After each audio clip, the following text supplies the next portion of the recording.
Welcome, ladies and gentlemen. My name is Pauline de Wilde, and I will be your host today for the Starter Motor Project webinar. We're about to start in 2 minutes, so please grab a cup of coffee and we'll be right back.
Ik hoop dat ik een seintje krijg.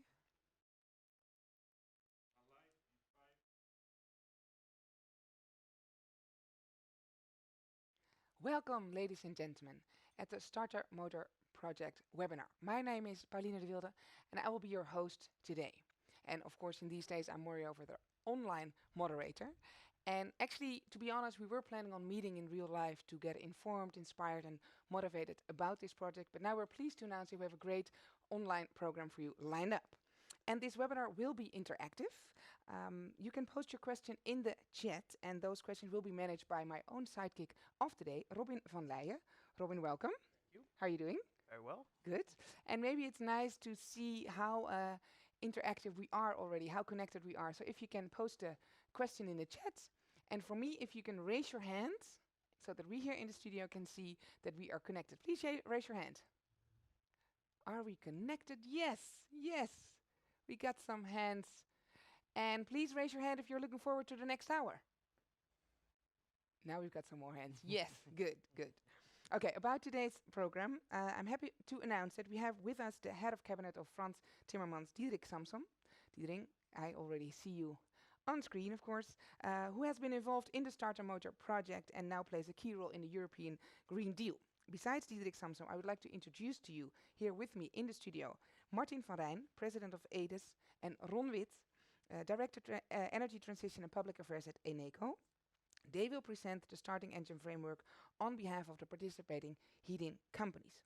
And after each guest, we will give you the time and the space of posting your questions. So please do so, because today is really the moment to get really involved and be informed about this great project.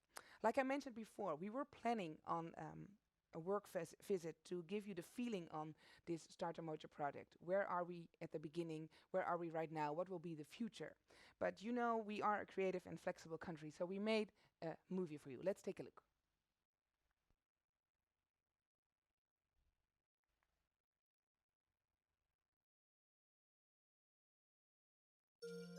In de bebouwde omgeving kan een warmtenet een goede oplossing vormen om woningen collectief van warmte te voorzien. De aanleg van een warmtenet is echter een omvangrijk project waarin veel partijen een rol spelen. Daarom hebben woningcorporaties, gemeenten en warmtebedrijven nauw samengewerkt aan het startmotorproject. Hiermee kunnen zij samen op transparante wijze warmtenetten realiseren, met oog voor betaalbaarheid, leveringszekerheid en duurzaamheid.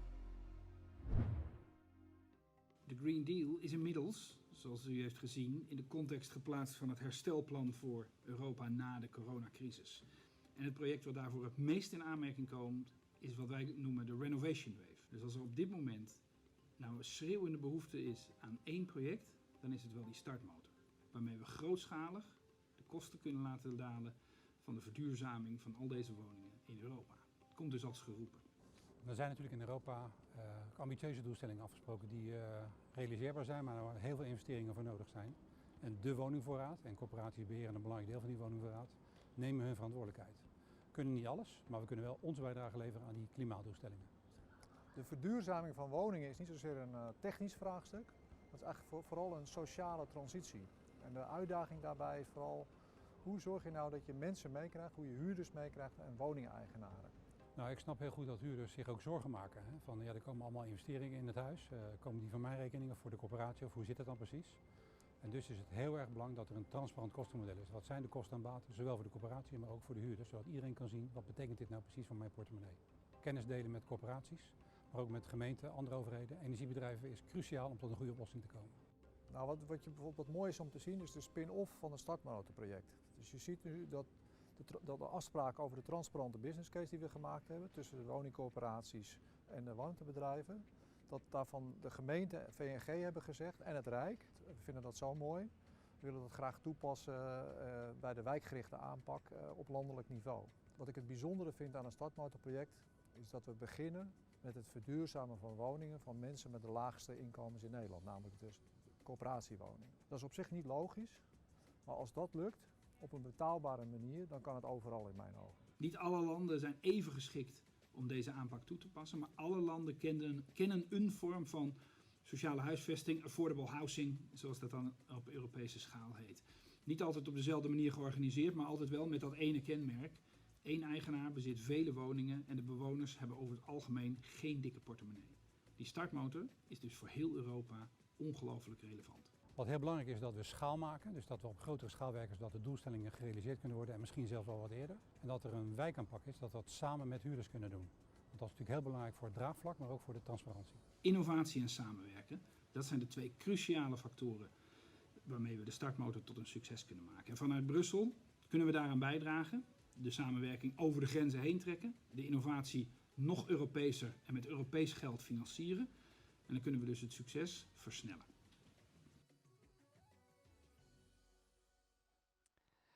Ladies and gentlemen, in her State of the Union speech, von der Leyen made it clear that the European Commission envisions a 55% target in 2030, a sharp increase compared to the current target. With 40% of the energy consumption in the EU coming from the buildings, clearly building renovation plays an essential role.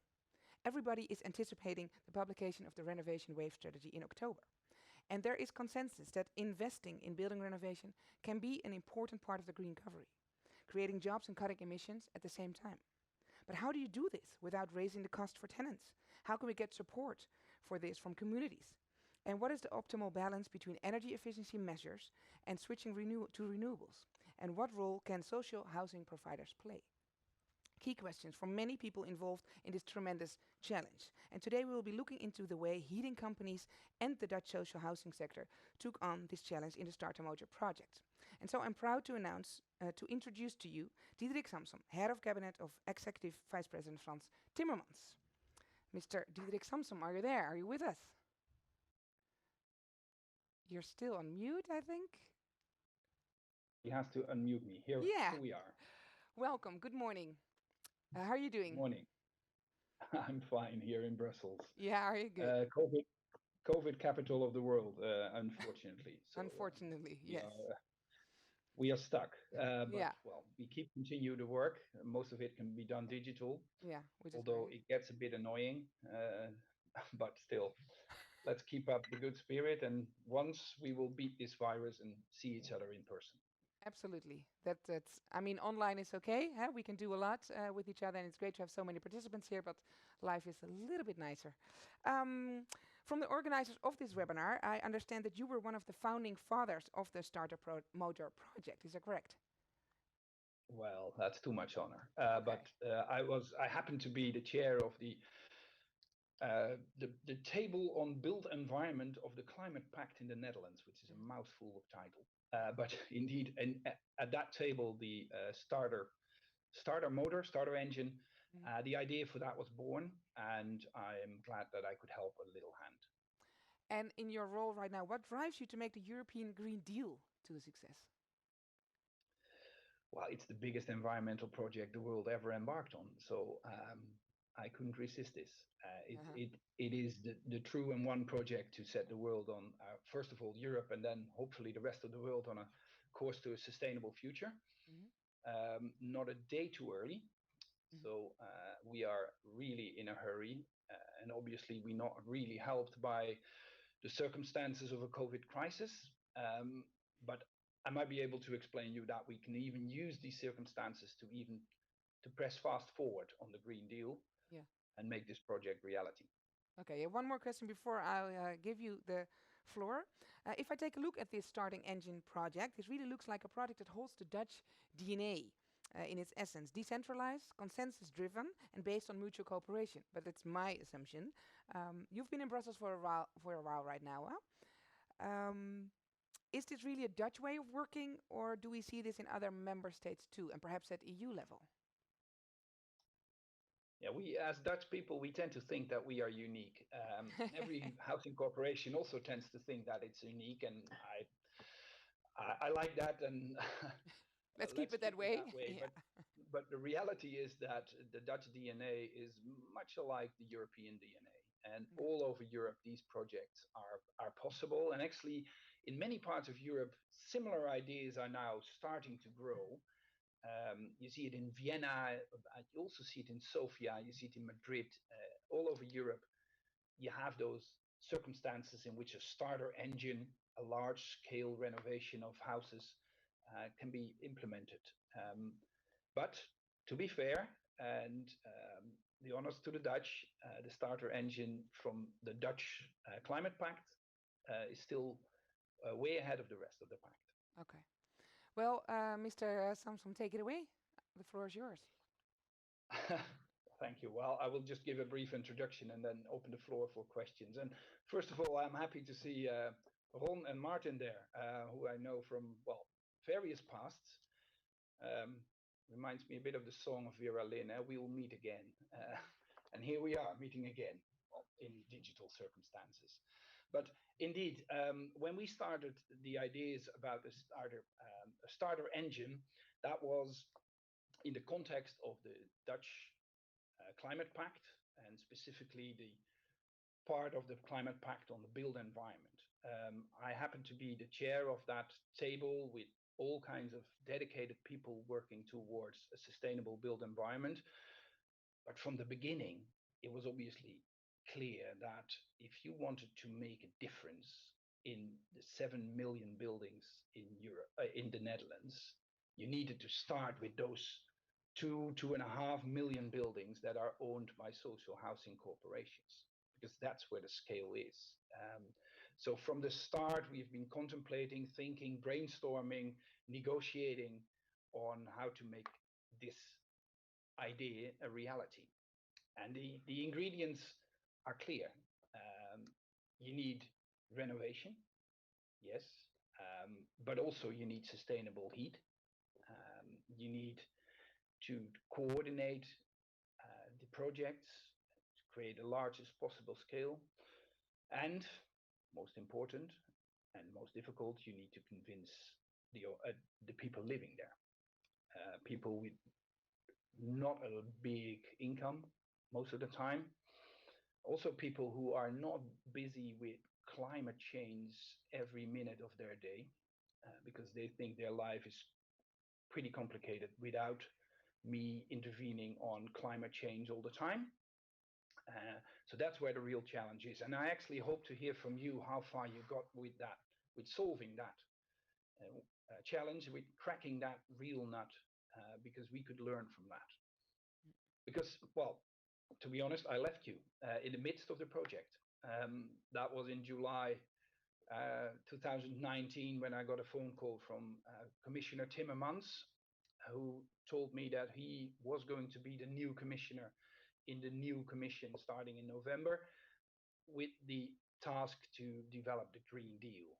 As I said, the biggest environmental project a continent ever embarked on, with an ambitious goal to put Europe and the rest of the world on an irrevocable pathway to a sustainable future.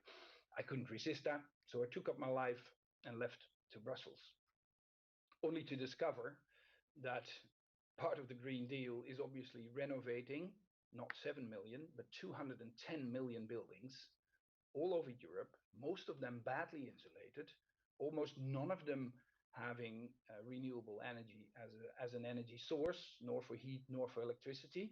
So quite a task ahead. And to press fast forward on the story, we presented the Green Deal in its general outline and promised to work on every aspect of it in much more detail. And before we got there, Corona entered our lives and turned our lives and the world upside down. And I must admit that at that point in time, I started to get a little desperate because it felt like Groundhog Day. Mhm. I've been there before. I'm old enough to remember that a vice president of the US walked into Europe with a movie in his back, An Inconvenient Truth. And he mesmerized the whole of Europe. I remember the Prime Minister of the Netherlands, Balkenende, by then, writing a letter with the then Prime Minister of the UK, Tony Blair, urging their fellow leaders of European countries to take on this enormous task of fighting climate change. And ambitious programs were developed and all kinds of ideas were launched. European summits were convened, and then Lehman Brothers fell. And the world entered into the financial crisis, and we haven't heard a lot from that Inconvenient Truth movie again.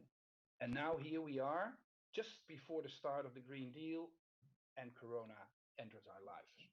But this time is different, luckily. Due to many circumstances that I will not elaborate on, we are now in a situation that a Corona crisis, an urgency, something that takes away all our attention, doesn't push the climate objective away, but actually brings it closer. Because we now have the job to recover from this crisis, which is not only a health, but also an economic crisis. And what better than to build back a green society? If we want to recover from this crash and rebuild our economy, we better do it right, instead of building up the old stuff and then starting to green it again. And luckily, we were able to convince almost everyone involved, and we've now pressed fast forward on the Green Deal in the context of the recovery plan. But it's not that simple to just take the Green Deal plans off the shelf and say, hey, you were looking for an investment plan, don't look any further. Here it is. We had to change it a little, or a lot, to adapt it to the current situation. And here's where the renovation comes in. Because the adaptations were obviously clear. What we needed to do is put every part of the Green Deal that delivers on jobs and growth fast now, to put that front and center, because that's what the European society needs, jobs and growth. And I looked in the catalog of Green Deal projects, and obviously one was standing out.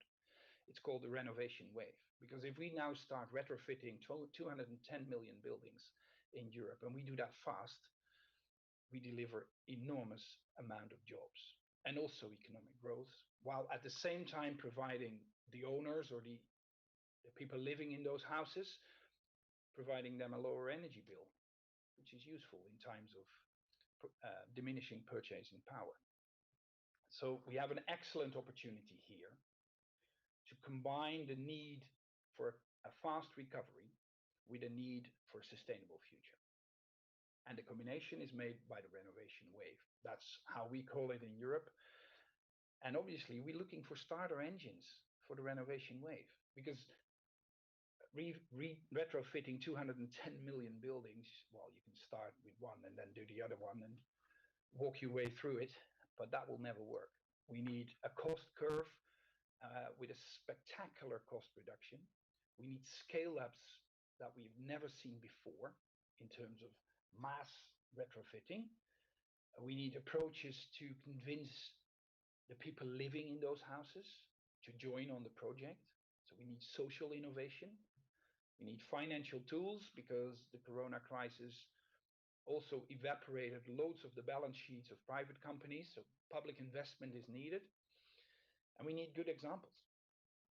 So here I am looking at you for help.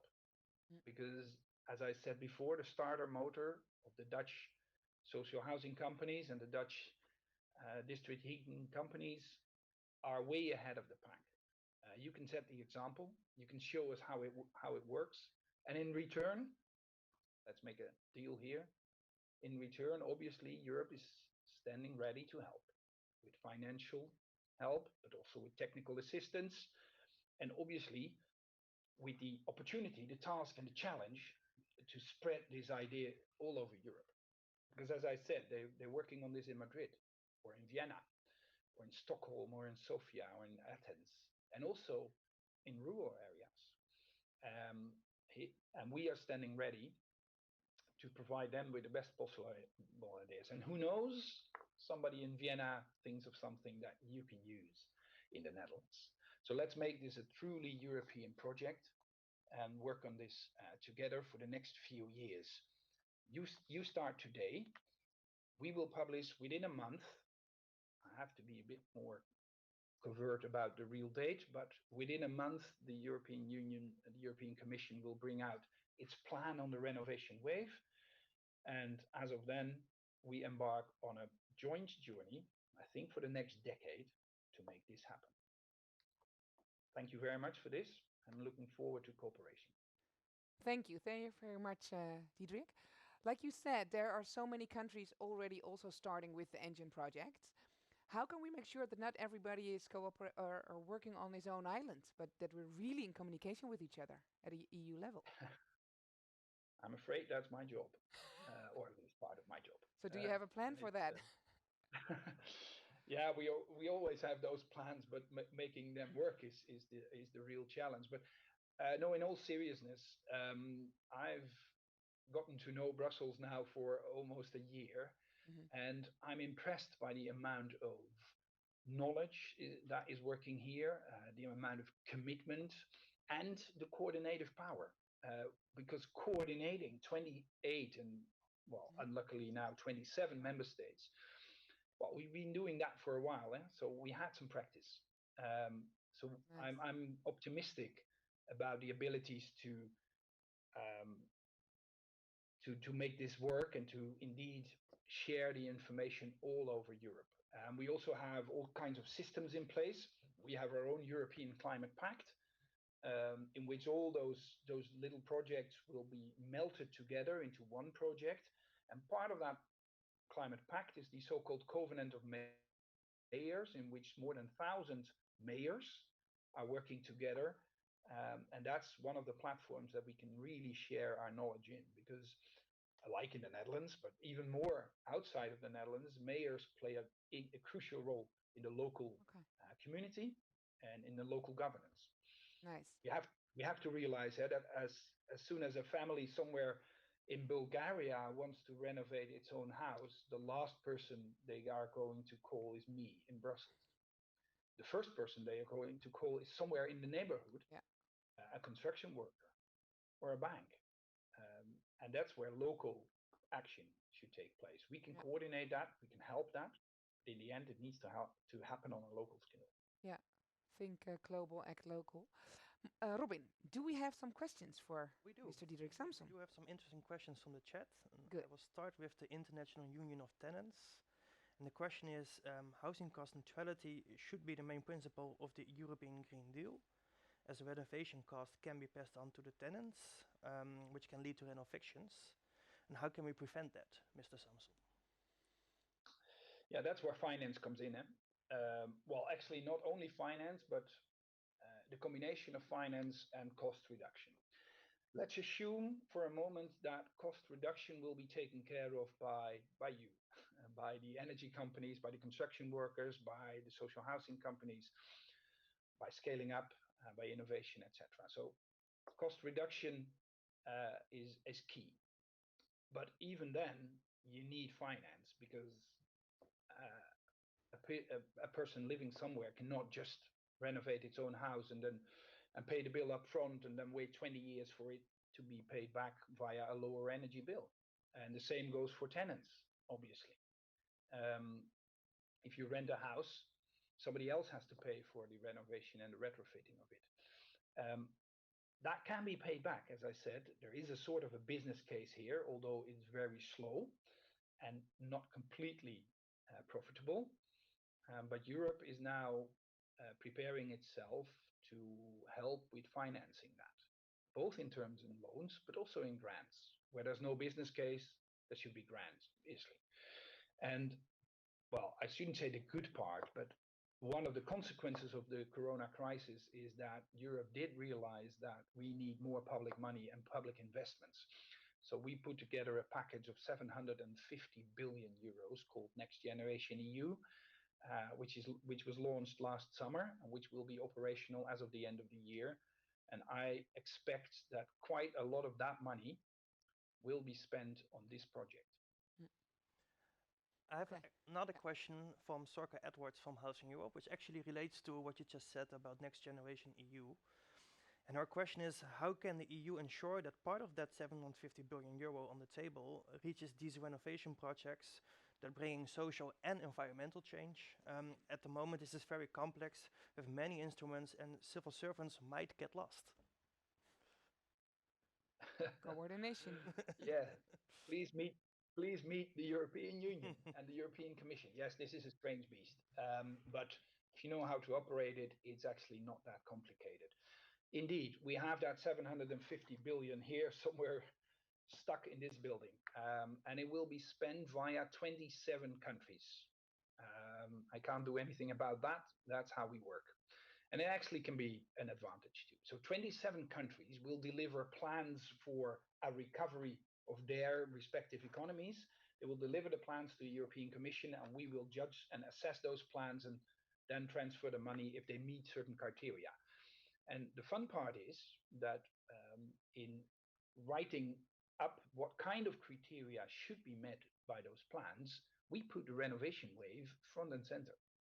So actually, we implicitly or almost explicitly ask every of those 27 member states to deliver a plan in which renovation of houses is put front and center, is made the priority. And then obviously we disseminate the money to national governments, and the new game starts because national governments have their own habit of transferring that money to local governments or to directly to companies or directly to social housing corporations. But this is the system, and we took care that the renovation wave is one of the big priorities in the recovery package for good reasons, as I said before: jobs, growth, sustainability. Good. Do you have some more questions? I have another question coming from Paul Voss from Euroheat and Power. His question is, one of the headline lessons of the starter engine project seems to be that building renovation and sustainable heat supply are indivisible. Will the renovation wave make this clear and move beyond the either-or approach? I hope so. But indeed, that's one of the main challenges. We've seen that before. I've seen it when working on the beginnings of the starter engine 2 years ago. There was a tendency to say, okay, don't bother about renovation. We will just supply enormous amounts of sustainable heat, and here we are, a sustainable built environment. Or the other way around, the people in the Netherlands, but all over Europe who say, oh, no, no, no, no, we're going to renovate up to the point where a house doesn't need any external heat anymore. Zero energy housings, etc. Both are not the best solution. In some cases, they might be, but in most cases, they are not. In most cases, the combination of sustainable heat and a retrofitted home, insulation factor label B, so to speak, in normal language, or European speak, by the way, because the B label is a European project. But still, so a combination of, let's say, sensible retrofitting and sustainable heat is the optimal situation. And that requires a lot. It requires from social housing companies that they do renovate their buildings. But it also requires from district heating companies that they do make their heat sustainable. So also there, the plans need to be in order not to be stuck into gas-fired heat, or even worse, in the rest of Europe, parts of Europe, it's most coal or even lignite-fired heat, and we need to make the plans for that too. And we will pay close attention to that when we assess all those recovery plans from 27 member states. It needs to be the combination of retrofitting and sustainable heat. Okay, Robin. I have another question coming from Sebastian Garnier from AXA Consulting, combining the question about renovation with the discussion about creating European champions. And his question is, I wonder how building renovation package factories could speed up the process and lower cost. Is EU funding available for large investment and create European champions kicked off by social housing? There is funds available, large funds, and I'm looking, as I said, in almost desperation to the European field of construction companies, universities, innovators, maybe even startup companies to enter this field, because to be frank and honest, the innovation in the renovation sector hasn't been too impressive. Some impressive results were seen in the past and also at the moment, but we can do a lot more. And a lot more needs to be done. In the European Union, we have the Joint Research Center, a large research entity spread around Europe over 7 locations. But obviously, we also have the Horizon project, in which multi-billion euros are available for research and innovation. And we need to scale this up. Okay. Martin, do you maybe have a question for Diederik? Maybe a somewhat political question. I think if you look at the last decades, we have discussion about it's the economy stupid or it's sustainability stupid. And as you mentioned, there seems to be a unique opportunity now to combine those two, which we discussed about for maybe 10 or 20 years. So it's a new burning platform. Do you feel that that's also the spirit in the European Commission, or do we have to fight for this as well? No, you're completely right. It's actually the new momentum.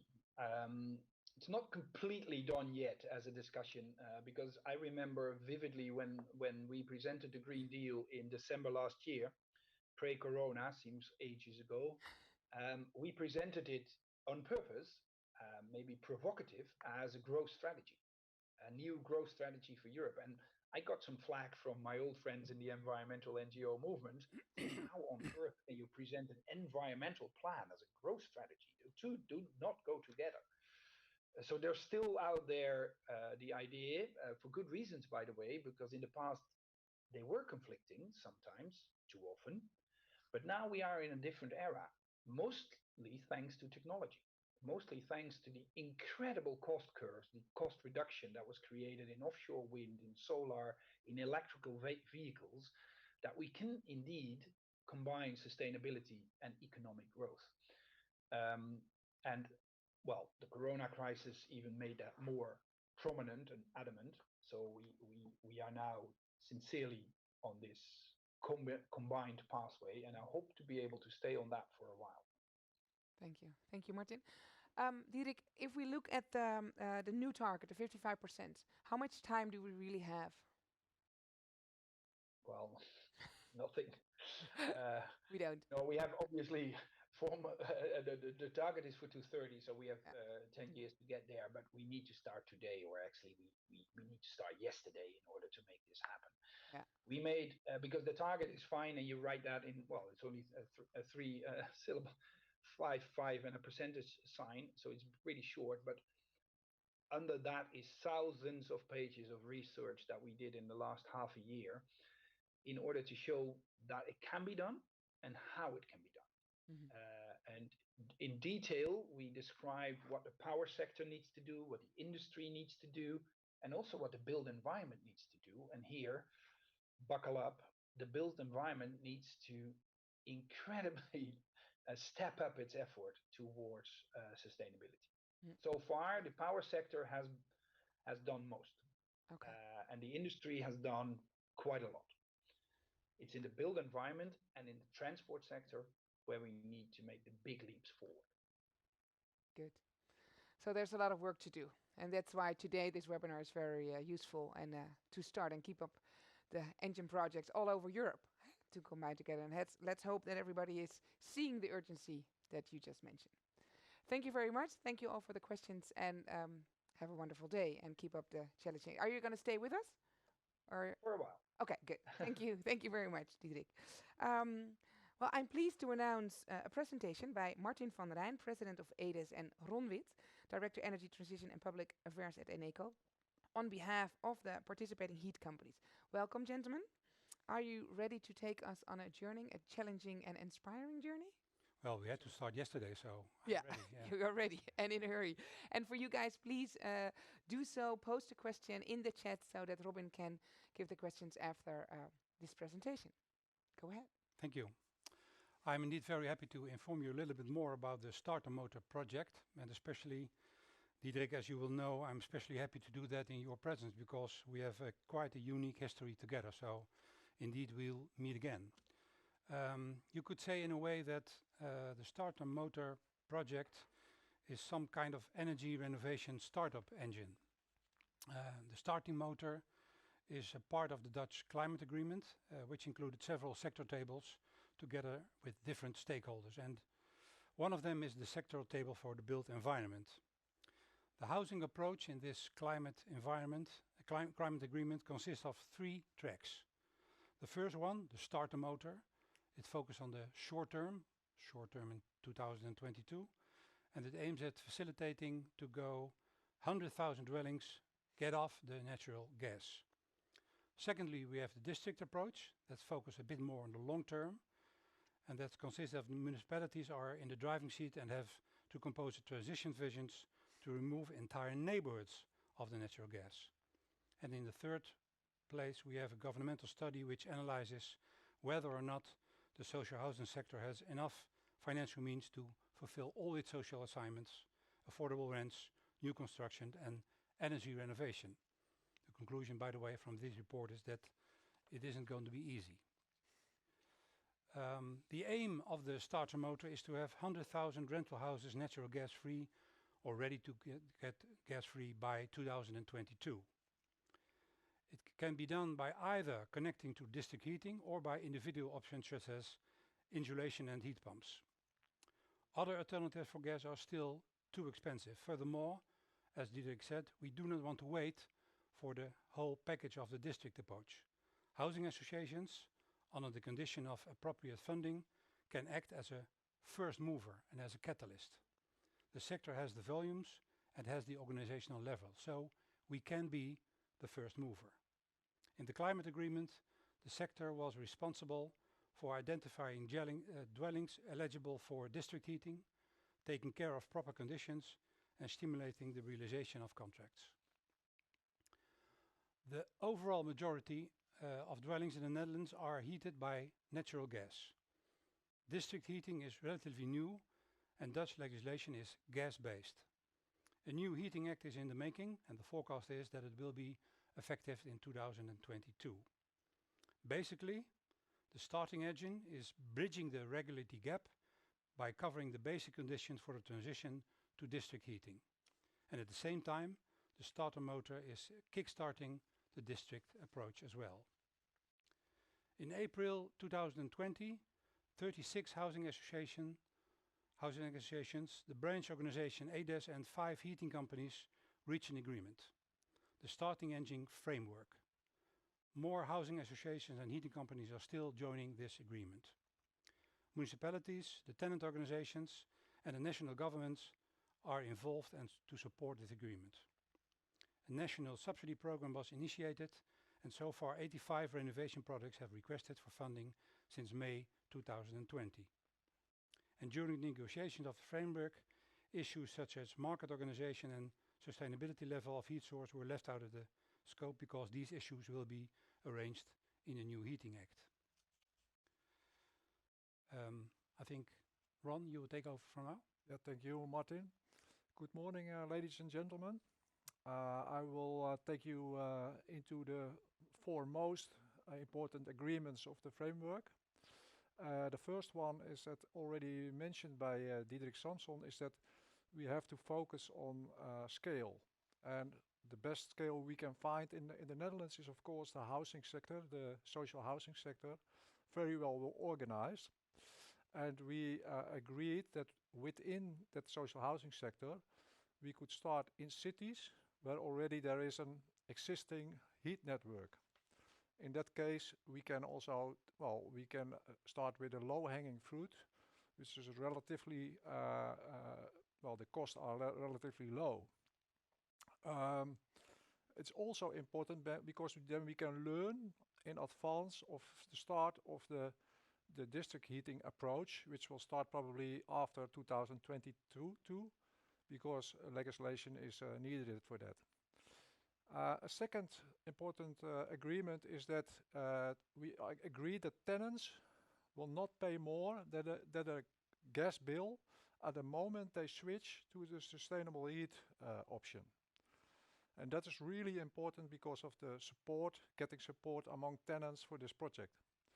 The third one is also very important. That has to do with trust.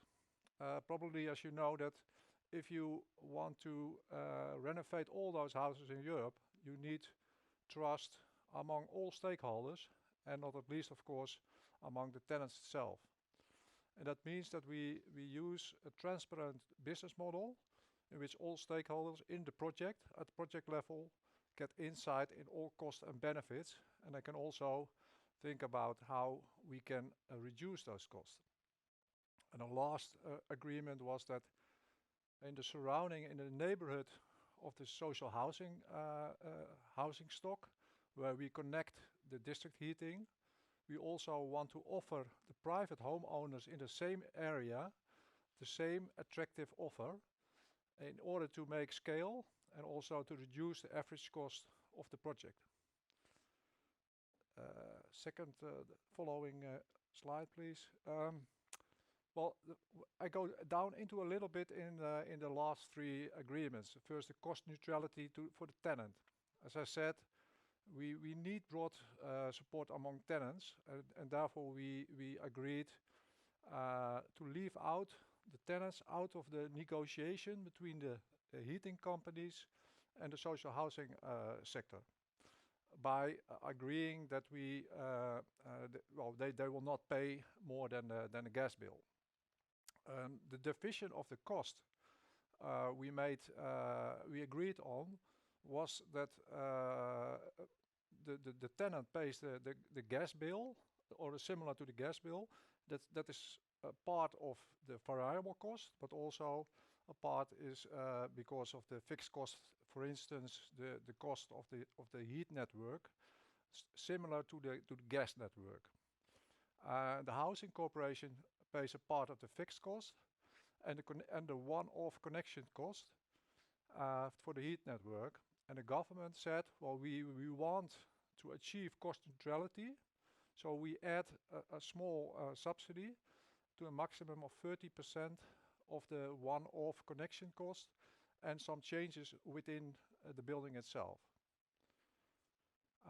So again, division of the cost between the one hand the tenant, the other hand the housing association. And I think important to note is that we agreed that the project cost should be based on a cost price plus basis. which means we together, on the basis of the transparent business case, we agree on a reasonable rate of return. And the reasonable rate of return must be enough for the heating company to have an investment certainty on the one hand, and on the other hand, that the price for the housing sector, the total cost for the housing sector is reasonable. Go to the next slide, please. It is the second important, as I said, is the transparent business case model. That's about trust.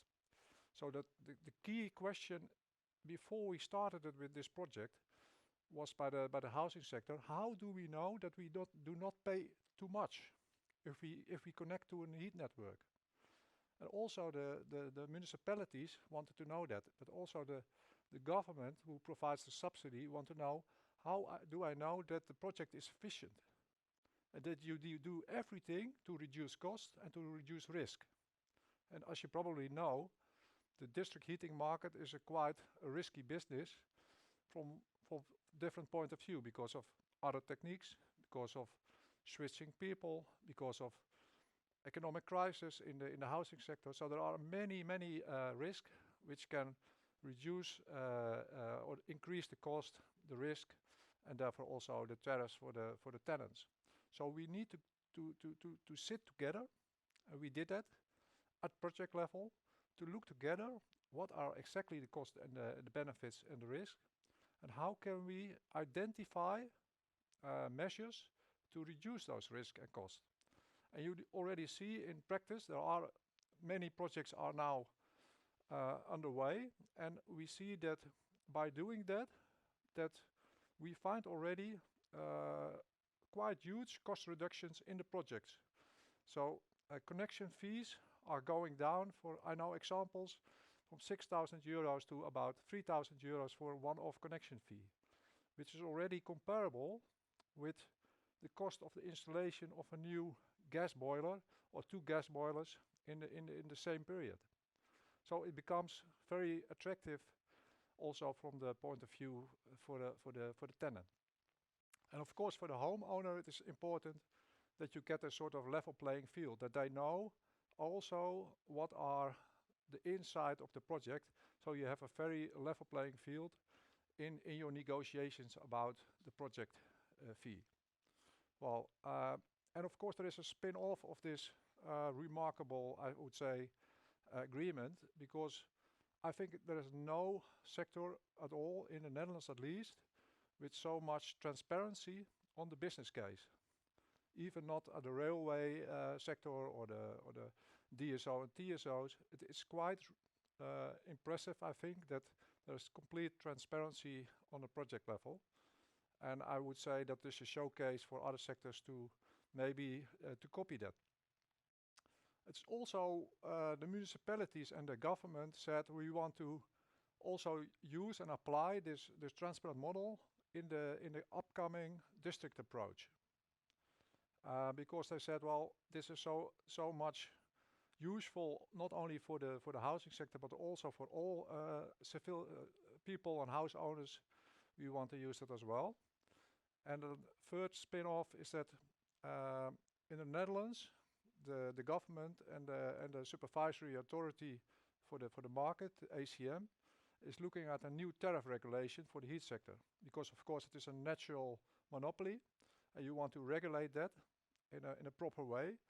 And by having the inside information of all those transparent models and the cost and the benefits, they can also develop benchmarks, and then they know better what are efficient costs.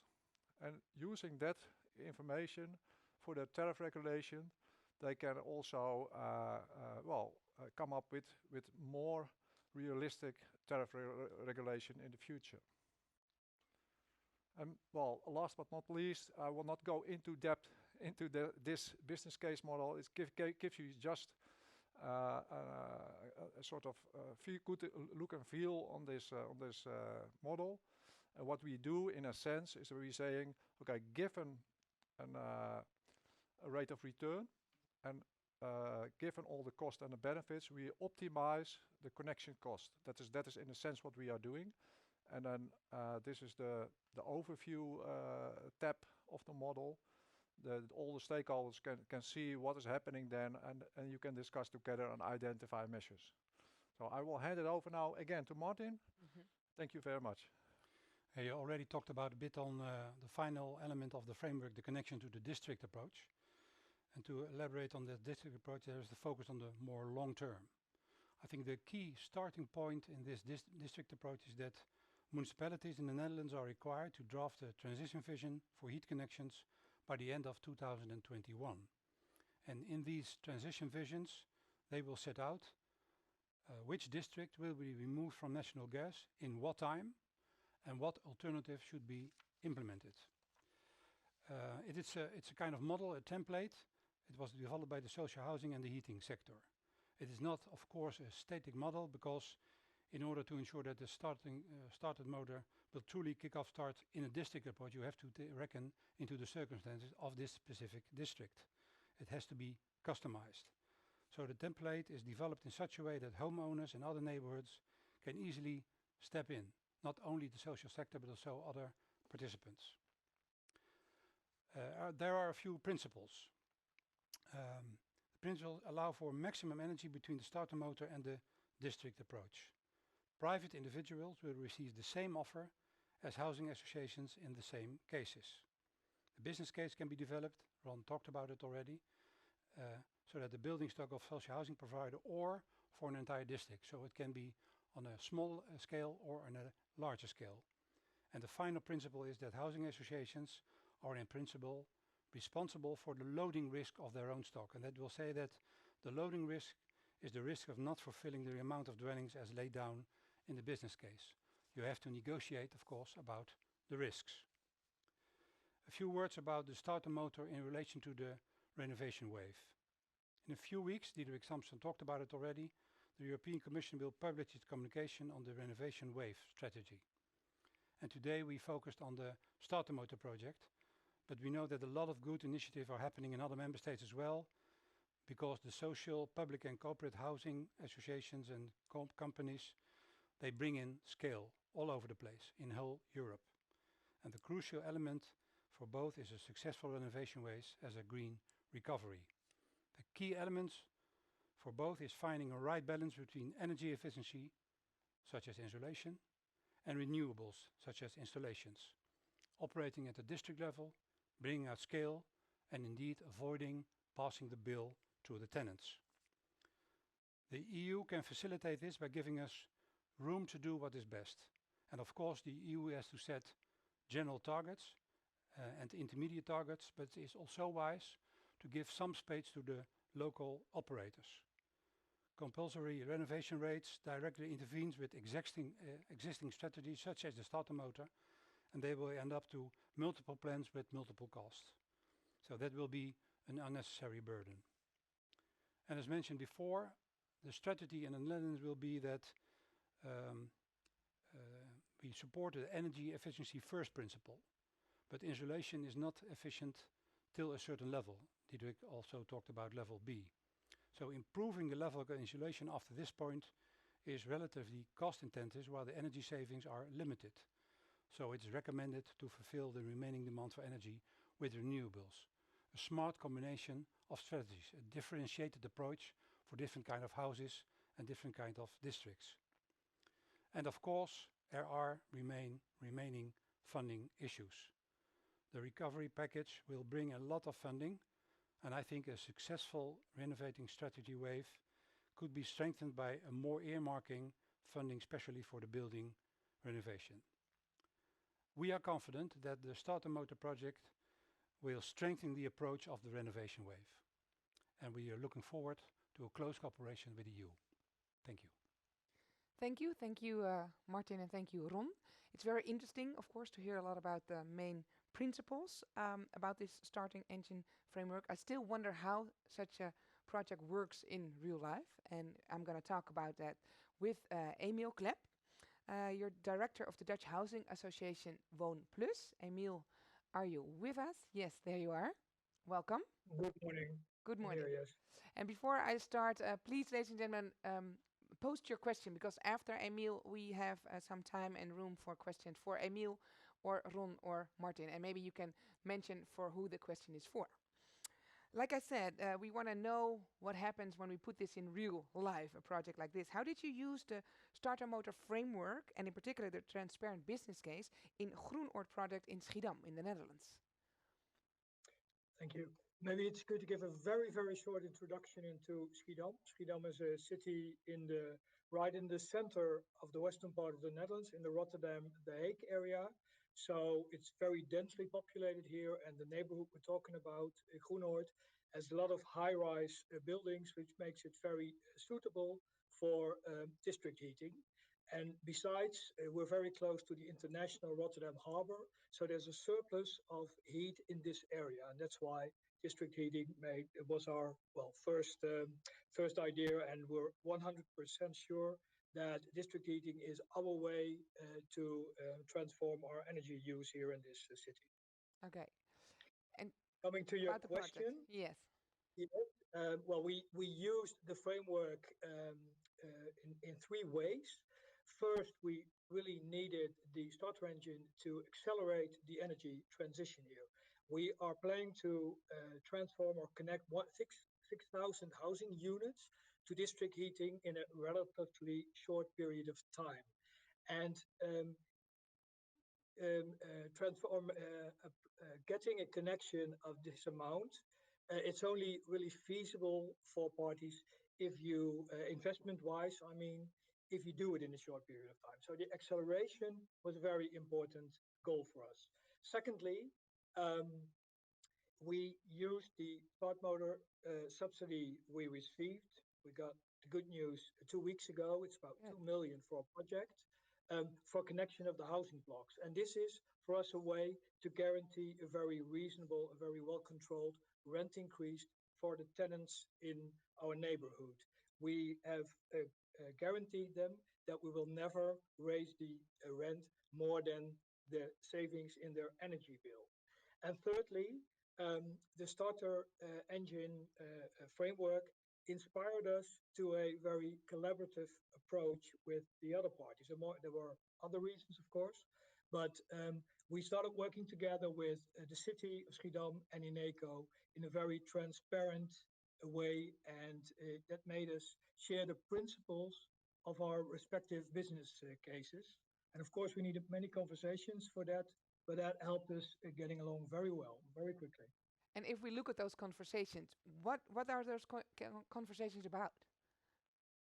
Well, it's been mentioned before by the gentleman in the studio. I mean, our main issue was how do we develop an effective district approach for the entire neighborhood of Groenoord. So not only for the housing association and my tenants, but also for all the private house owners in our neighborhood. Well, and then we encountered three main issues. First of all, we really wanted to develop a no-regret strategy. And by our choice to start with connecting to the district heating system, we wanted to make sure that we didn't take any measures, sorry about that were too costly for us or unnecessary for the moment. So by connecting to the district heating system, we are in the current year, in 2020, we're also we're already reaching a carbon dioxide reduction of 49%, which will go up to 70% in 2030. So we are sure that we have to start with this connection to the district heating system before we take any further insulation measures. When I come back to what I heard Mr. Samson mention before, the combination between insulation and connection to the district heating system is essential, and especially the order in which we work. So the second issue that we talked about a lot was when and how do we reduce our heat demand in the future. We're moving towards 2050. One of the very important things for us is a green source becoming available for our district heating system in the, well, not so far away future. at the moment we have this surplus from the Rotterdam harbor, but we need a transformation on that. And then we will decide how we can get further insulation, or how we can take further insulation measures. And I heard the term sensible retrofitting before in this webinar. I guess that's our next main challenge. When will we start doing that, and to what extent are we free to decide in which way? So, like mentioned before by Mr. Van Rijn, we need some working space to decide how to do that. The third thing we talked about, and the last thing, by the way, I mean, we're taking a lot of, or we're making a lot of effort on how do we monitor the energy use behavior of our tenants, and how do we give them insight in that, in their own energy use. Because we've had a lot of research being done here, and you know that even after taking all these sustainability measures, only 41% of the tenants, they have a lower energy bill because they don't change their behavior. So we also are talking a lot with our tenants on how do you use your house and your energy system after this transformation. Yeah, it was also what Diederik Samson mentioned, that how do we get them involved and interested and see the urgency of what they're working on. Exactly. And that's, I mean, it's been mentioned before, but that's not easy. I mean, you have to talk a lot and give a lot of information. So we still have to do a lot of work there. People want to change, but they don't want to be changed, of course. Exactly. But what do you see as the greatest added value of this transparency and of this process? I think it all has to do with trust and openness. So for us, the starting motor engine, or the starting engine, really required us to be open and have trust in our parties. And it's absolutely needed to get there in the end, because the negotiation processes and all these conversations, they take quite a long time. So the framework for us has been very helpful in establishing this collaborative approach and making it successful, and it has been very successful up until now. So I'm really happy about it. So that's one thing, and then the other thing, well, of course, the money. I mean, we're talking about a connection of 6,000 housing units, which is an investment of about 120 million euros in 8 years of time. And this is not the only subsidy that we applied for, that we've received, but these extra 10% of our total investment is, well, it's necessary to get there in the end. So it's money-wise and it's collaboration-wise, I would say. Good. So success so far, but still a lot to do. Exactly. Thank you for sharing this with us, and you stay with us for some questions, because from Schiedam we go back to the European bubble, right? And we go back to Brussels to see how all this information is received for the participants.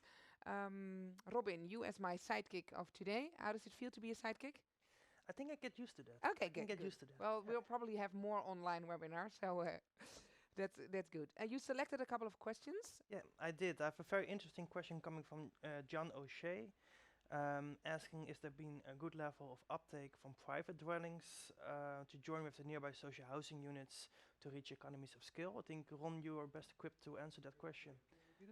If there's been an uptake of private dwellings. You mentioned that the offer will also go to homeowners, and one of the questions from the participants is, how has that been going? Is there a good uptake of that?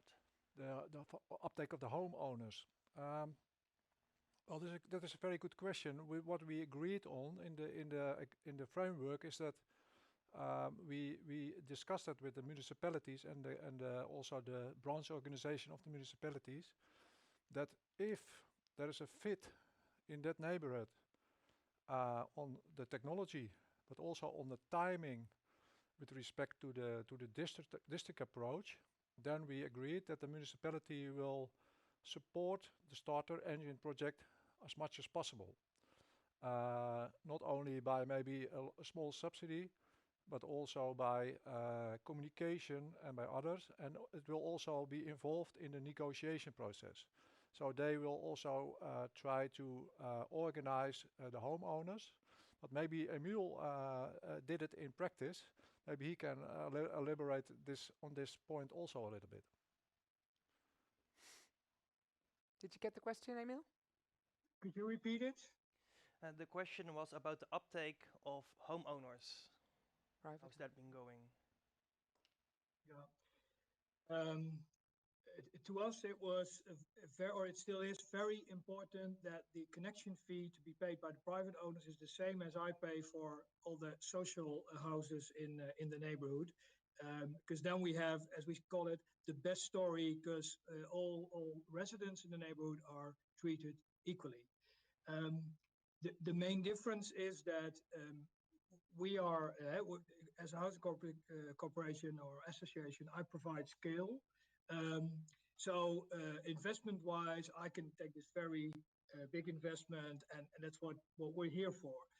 A private owner is confronted with, the need to invest somewhere between 15,000 and 20,000 euros in their own house.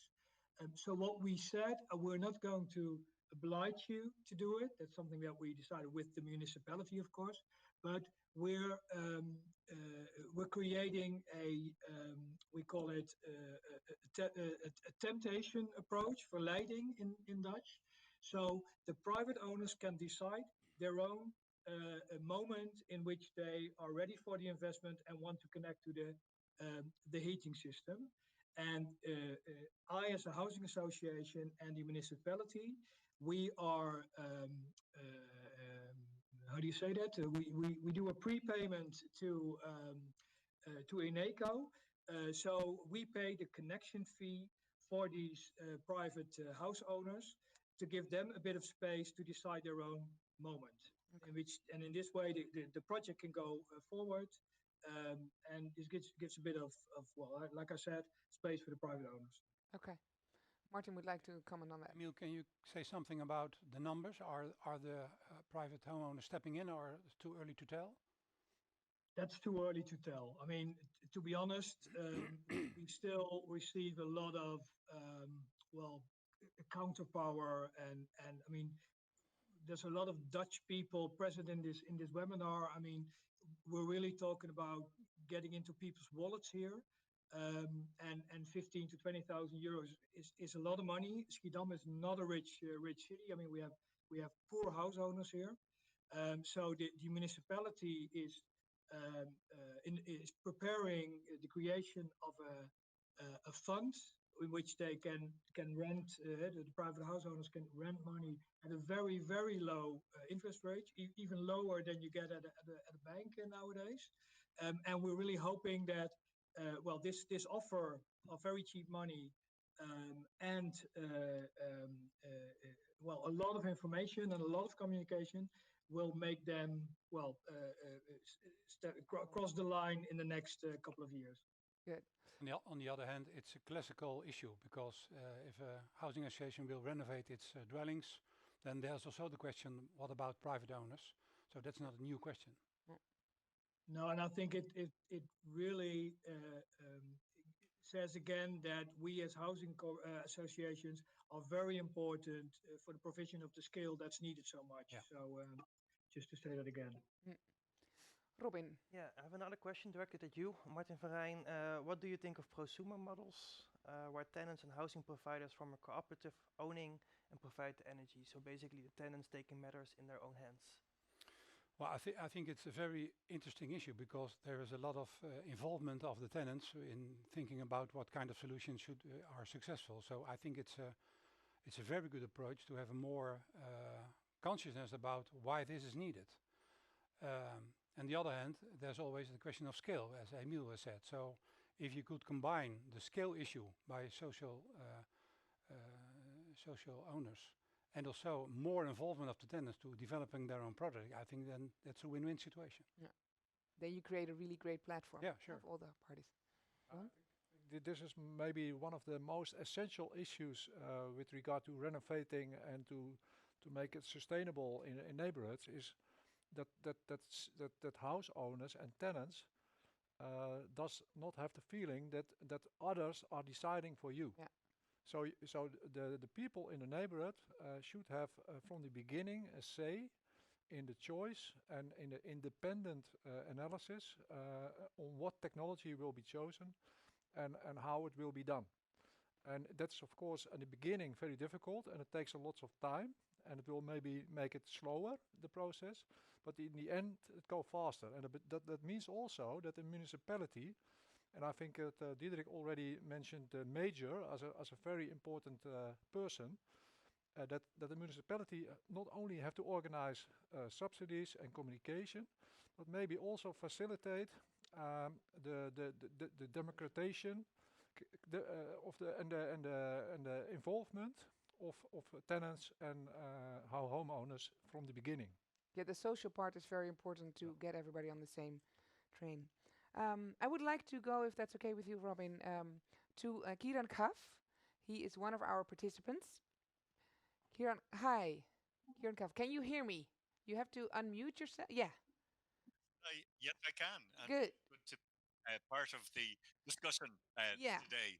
nice. You are a member of parliament on behalf of the Greens and author of the report on maximizing the energy efficiency potential of the EU building stock. Go ahead. What's your question, and to who would you like to Yeah. address it?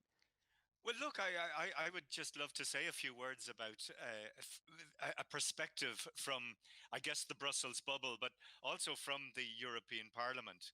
And I certainly think that the starter motor project on affordable housing through district heating is really inspiring. And it ties into what we're hearing in Brussels this week. Ursula von der Leyen, in her State of the Union speech, she said, our buildings generate 40% of our emissions. They need to become less wasteful, less expensive, and more sustainable. And so, what you are talking about is a project that is doing exactly this. Mhm. And also, not just in the Commission, but in the Parliament this week, a report that I was the rapporteur on, maximizing the energy efficiency potential of the European Union building stock, it was approved by a massive majority at the plenary session of the party this week. And I want to talk a little bit about that. But before I do so, I want to refer back to what Diederik said about the opportunity and the challenge of the recovery plan. The recovery plans won't be centralized by the Commission, but they will happen at a country level. But we need to get alignment between the Commission, the Parliament, and the Council on this renovation wave. And I was really pleased to hear Diederik talk about the link to innovation and research. And I think there's a huge amount that we can do, particularly Horizon, the Horizon Europe project was mentioned.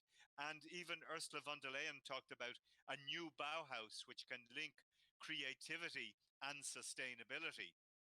And I think this is a very creative solution that you have in the Netherlands that can inspire what will happen in other countries. We are For me, very brilliant, aren't we? I think you are, but I mean, Thank I you. think the takeaway for other countries is that you're putting tackling energy poverty at the heart of what you're doing. Yes, you're bringing industry together, you're bringing the different layers of government together. You're also bringing the community, the bottom up approach in, which is, I think, quite inspiring.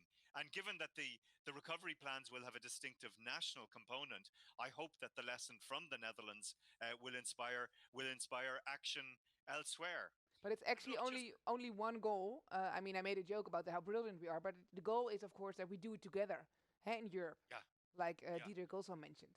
And do you have a question, Kieran Kav? Do you? Well, I guess my question is, how can we translate the lessons from the Netherlands into what is happening elsewhere? And can we take in specifically the way in which you are addressing energy poverty? Can we take that and bottle it and bring it to other places in Europe? Because there is a real danger that this 750 billion will be used for all kinds of things, but will it help the vulnerable in our society? Will it help those living in poor quality housing that is damp and hard to heat? And can we take that lesson from the Netherlands about working with communities, working with tenants, and scale that up to a European European level? Okay, Emile or Martin or I It's a can say cl- something about it. I think first is that it is not only about the content, about our agreements, but it's also about the process. I think we can translate the process, what we did, is together with the sector, the municipality. Maybe the start was the climate agreement in the Netherlands 2 years ago, mentioned by Martin and Diederik. And such a framework as the start, and then commitment of all parties that you want to start such a project as this, and then starting with that project and negotiating about it, and about really discussing the interest of each of the parties is almost maybe more important than the agreements itself. And I think in the end, in every country, in every region, the content will be somewhat different because of the situation, because of the energy sources, etc.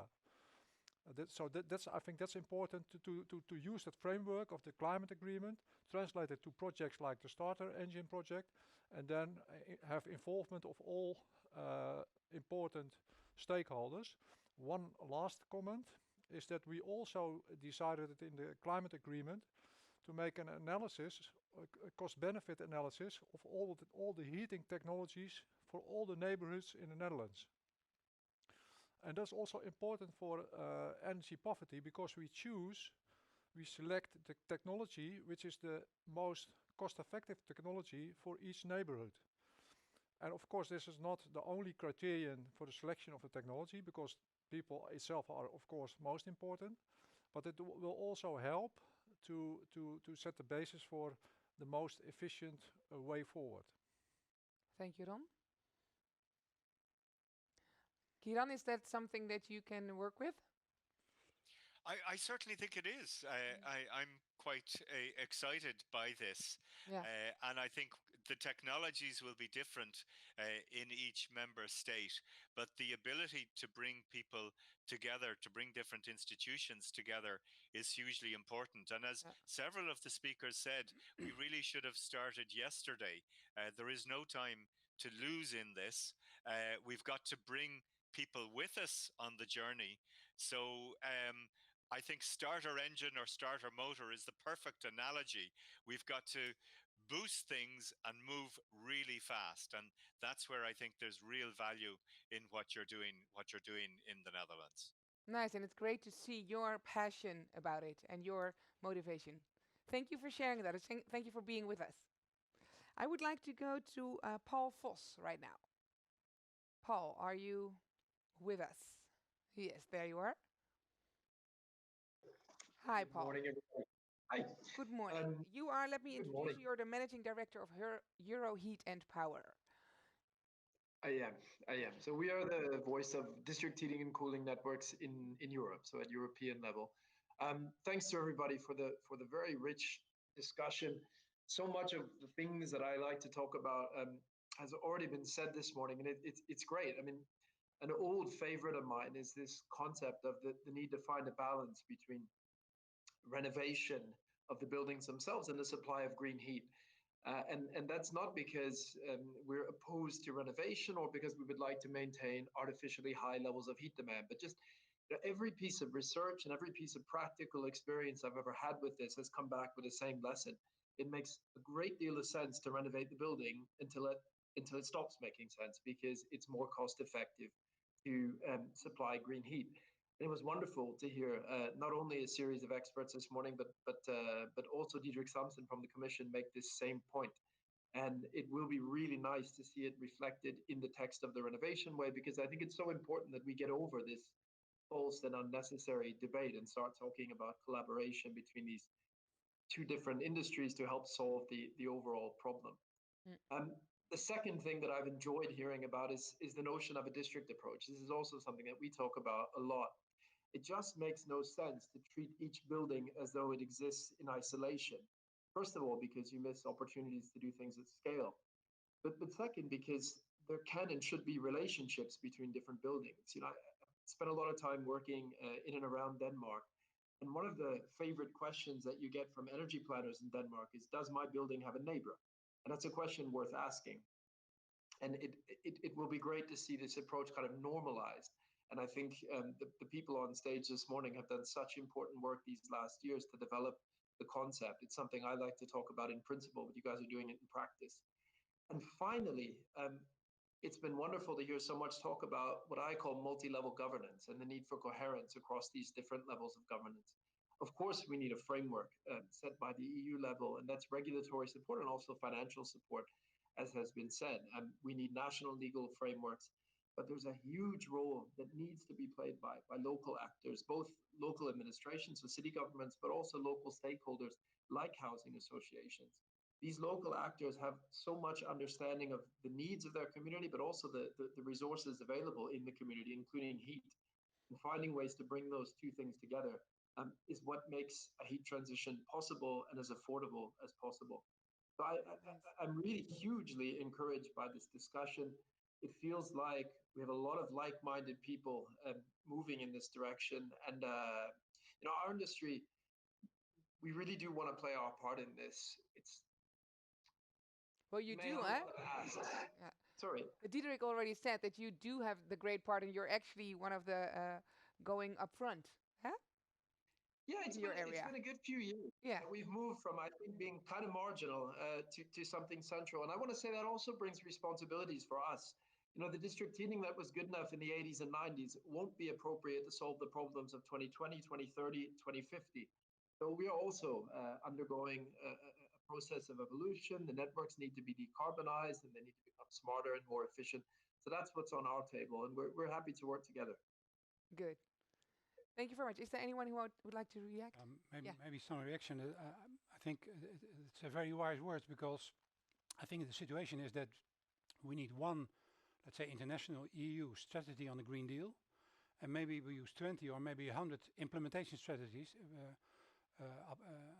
dependent from the local government, the local situation, the communities they have. There's quite a difference between dwellings who were built in the beginning of our century and dwellings who were built after the Second World War, because there's a huge different strategy. But again, it's not as new as we think, because if you look at the social housing associations, they are really used to deal with these kinds of questions, because how do you want your renovation strategy in a classical way for your dwellings? That's not a completely another question than we have what's our implementation strategy for green energy. And if you could combine them, you can make scale, you can have a differentiated strategy, you have more consciousness of your tenants.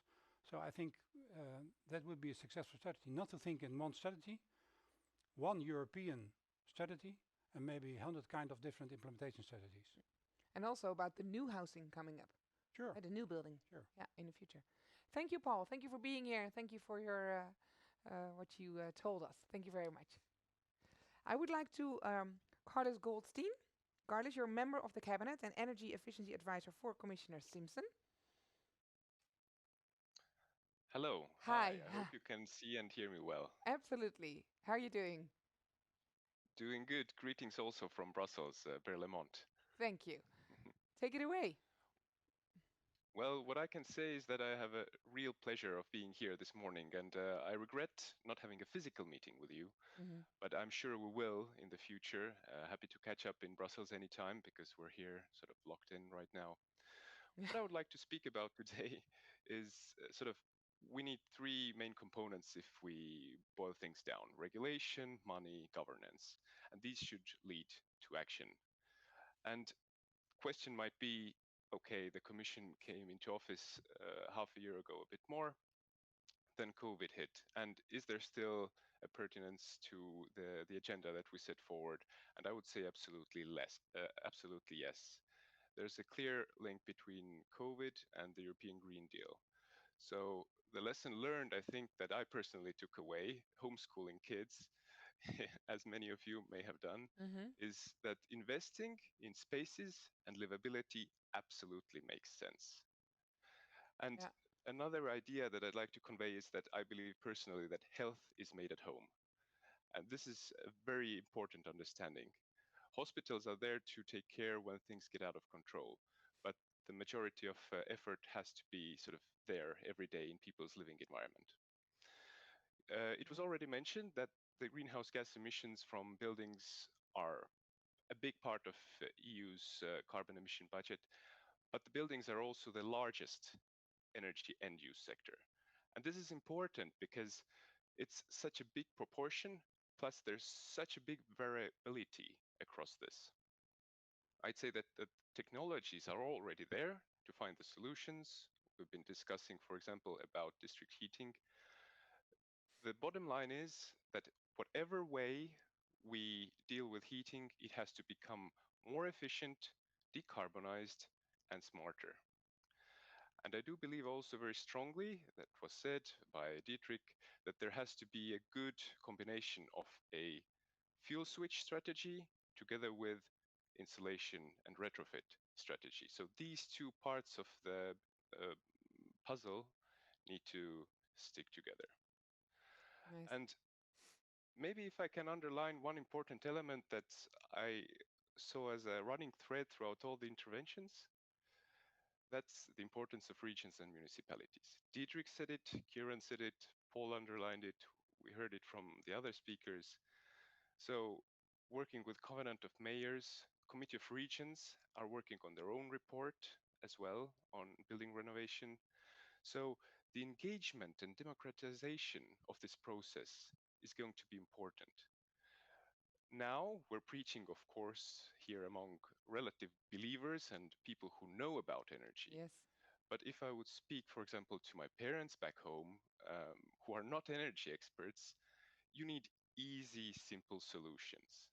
And I believe that this project is such a project that can help sort of package the complexity of renovation that people discard, they don't want to deal with, into something that is at their doorstep and they're ready to go. Yeah. Of course, then you have different possibilities for people to take it up. Do they have the funding? Where does the funding come from? How long does it take? But the bottom line is convenience. And here, this is where we really need the project, the grassroots, also the municipal level to jump in. And I'd like to end with a question, if I may. Sure. So maybe if I turn it around, it's been asked before, how can the starter engine help the renovation wave? I turn it up a notch. What should be the ideal timeline by 2030 so we can make this really count for Europe? We don't want the renovation wave to be exclusive in any way. So it will have to target all types of buildings. That's because of the challenge. It will have to target all member states. That's also because of the scale of the challenge. How big can we scale up such projects in 10 years? And you said we have to start right now, with combining those. They're looking at each other. Who's gonna answer the question? Ron or Martin? Well, I was thinking about your question because if it is a matter of phase or is a matter of energy. Because if you look at the template we made in Holland, it's not a matter of a quick fix. You have to be, what's your transparency model? How is the involvement of the municipalities and the communities? In what way is the transparency of cost is knowledge to everybody else? So I think if you use the model, the process, it can go very quickly. But on the other hand, it depends on people. You mentioned about involving the municipalities and the involvement of the local communities, which is very crucial. And I think they should have enough space to develop their own model. On the other hand, this kind of work, it costs labor hours, it's tough. You have to have a lot of knowledge. You have to have people who are energized by the project, such as Emil. Without those people, it won't work. So if you want to implement this strategy, you can use the template, you can use this kind of model. But let's say national government has also asked themselves the question, how can we support municipalities, local communities and housing associations? What do they need? And then you can speed up the model. And I'm convinced that, I think Dietrich mentioned 210 million dwellings. Well, let's divide it by 10 years, so 20 million a year. Yeah. Maybe I can add on this a little bit. I fully agree with Martin. I think if you look at that from the technical perspective or the project perspective, if we learn with this project, we can scale up quite fast. But the crucial item is, of course, support and trust among stakeholders and tenants and homeowners. So that we really need to develop a way of how to involve all those people in a way which is effective. That's crucial. Another point which is not mentioned yet, but we also need a sort of urgency among citizens, among tenants, etc. Why? Because we see in practice, and also studies show that even if you have 100% subsidy of your project, and even if you have finance, only 30-40% of the people are really deciding to invest in renovation, because 70-60% are saying, well, it's not convenient at this moment, or I have to do something else, or I want something else. So there need also be some sort of incentive, and it could be, of course, a government regulation with regard to CO2 pricing, or like in the Netherlands, we agreed that natural gas becomes a little bit more expensive by taxing in that. But of course, you have to combine that with income policy, in order to mitigate the distributional impact of that. But it's a whole package. It's not only this project, but it is also government policy with regard to regulations and making it urgent. And in the end, maybe in the end, and we discussed that also in the climate agreement, that majors, when they say, okay, in 10 years' time or 50 years' time, this neighborhood will switch from natural gas to a sustainable option, we really closed the gas network. And that's, of course, a very difficult message. And it's not easy for a local politician to communicate that, and don't do that in the coming years. But in the end, we need also some incentives for the whole package. But I don't think it's only about incentives. It's also about the good information, like the information, but talking in the language of the target group. Yeah, it's the whole package. Yeah, it all needs in one strategy. Thank you, Carlis. I hope you're happy with this question and the answers. Thank you very much. So we go to the final lady. Actually, no, it's not the final lady. It's the first lady that we see on a big screen, Sorga Edwards. Welcome. Good to have you here. Hi. You are the Secretary General Housing Europe. Mm-hmm.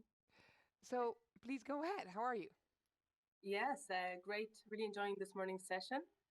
And I think we should drive home again how important the timing is today. We just had this week, as was mentioned by Kieran Cuff, the State of the Union address. And we're expecting on the 15th of October, the publication of the renovation wave. And what was really significant, and I would even say surprising, even for our sector, is that this renovation wave was used as a key example by Ursula von der Leyen, by the President of the European Commission, as a way for Europe to recover, a way for Europe to transform the economies. So I think the timing of today's session is really, really crucial. Mm-hmm. And we are waiting expectantly for the publication of the renovation wave, because we still don't know exactly what it will entail in terms of financing, in terms of legislation. So if Carlis or Diederik can share anything on that before we finish up today, that would be great. But yeah, I just wanted to make a couple of points. We heard Mr. Sampson mention that the diversity of the systems in Europe, so that different countries have different ways and different systems of social and affordable housing. And this is very true. And Housing Europe is right in the center of that, because we bring together here in Brussels, we represent all of the different social and affordable housing providers in Europe. There's 46,000 of them locally. But we also work with member states who don't have very strong systems to help put in place the structures and help guide them on their policy making to actually have a social housing system, because don't take it for granted there in the Netherlands. Not every country has such a strong and dynamic social housing system. And Diederik mentioned, of course, that other countries are also innovating, But I must say the starter engine really stands out there as a real exemplary example of collaboration and ambition. And we shouldn't underestimate that. And we definitely will be, we definitely promote that among our network as a way to go, also keeping in mind the differences. So I think what is extremely important for our sector to also mention is was mentioned briefly by Carlos and also by Kieran Cuff. The housing sector does indeed pollute, so we heard this loud and clear. It's a key source of emissions, a key source of pollution in terms of in use phase, but also in construction. And we are on track to improve that. But we have to keep in mind, and this is Carlos mentioned, it's not only this source of pollution is how we see it. It's a right, and it's in danger in Europe. So we still have a housing crisis in Europe with many people who don't have access to housing. So we have to remind ourselves in this debate that housing is also a necessity to take part in society. That shelter allows people to take part in education, to find employment, and without that, without quality accommodation, people are not included in society. And this is a key message also we want to bring at European level. While the Green Deal is the flagship initiative, we also have another initiative, and that is the pillar of social rights. And I think this is where our sector is really special. We are bringing together, I think Robin mentioned it earlier on, we're at this intersection between social progress, social innovation, and environmental innovation. This message is what we've been getting from our members over these months, particularly during this pandemic, when housing was also the first line of defense from the pandemic and from the dangers in the health sphere. We've been bringing home this message that if we have the right framework and have the right support, we can bring a transition that is not only green but also social. And this is really a crucial message that cannot be forgotten. And I thought it was a little bit missing from Ursula von der Leyen's speech. So housing is not just about the energy transition, but it's also a vital social right. And just a few words again about the renovation wave. And well, it's as you say, it's a blank page. It's a bit of a mystery what it's going to look like. But we think that we can really be a sounding board as a sector as to what works on the ground. We heard in their speech mentions of what potentially could be solutions in the future. So mentions of the hydrogen, the potential of hydrogen, artificial intelligence. Yes, of course, we have to continue our research into innovation, but we have to also look at what's happening on the ground, look at what's working on the ground, like the starter engine, and see what ways the European Union can actually add value to that, and not bring in a top-down new concept from European level, whatever was been mentioned, a European Bauhaus. No, we have to work on supporting what works at local level and not superimposing a prescriptive new approach at a top-down level. But I think we go in the right direction. So this is really what we will be focusing on, making sure that the renovation wave actually builds on what works, supports what works at local level, and actually brings an added value, not just bringing new rules and top-down ideas. And we're hoping that on the 14th of October, that message comes through really strongly. Mr. Dietrich said within a month. So yeah. There could be a movement around that date. We hope that message comes through really strongly and that we see an EU communication that is about bringing added value to what's happening on the ground. And we hope that our sector, which is really one of the first movers in, as we see today and in many other examples, gets the vital support that it needs. And then I'll also finish on a quick question, although I know we're following up. So what can really bring an added value in terms of financing, in terms of that 750 billion that's on the table? Maybe to hear from the chairman of ADIS, what, in terms of added value from EU level, from the financial sphere, how can the EU really add value financially to the starter engine and the work going on the ground there? And also to Carlos, if you have any information you'd like to share on what the content of the renovation wave is going to be, although it's not. I will go first to, first I will give Martin the... Well, first, thank you very much for your very wise words, but I agree 100% about it, because one of the big issues also in the field of sustainability is how can we prevent widening the social gaps in Europe and each of our countries. And maybe the good thing is that talking about renovation wave by social housing associations or other companies which have social housing high in their agenda, that's in the DNA of their corporation, that's in the DNA of their people. So if we could use this DNA to have a sustainable policy in not on the sustainability level, but also in social level, then I quite agree with your point.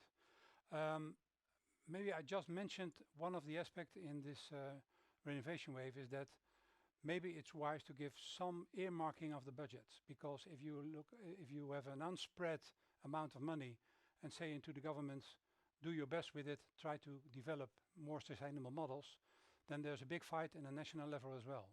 So if you want to enhance these projects, if you want to enhance the energy renewal strategy, I think you need some kind of earmarking of the budget and let it and give some space to the national levels.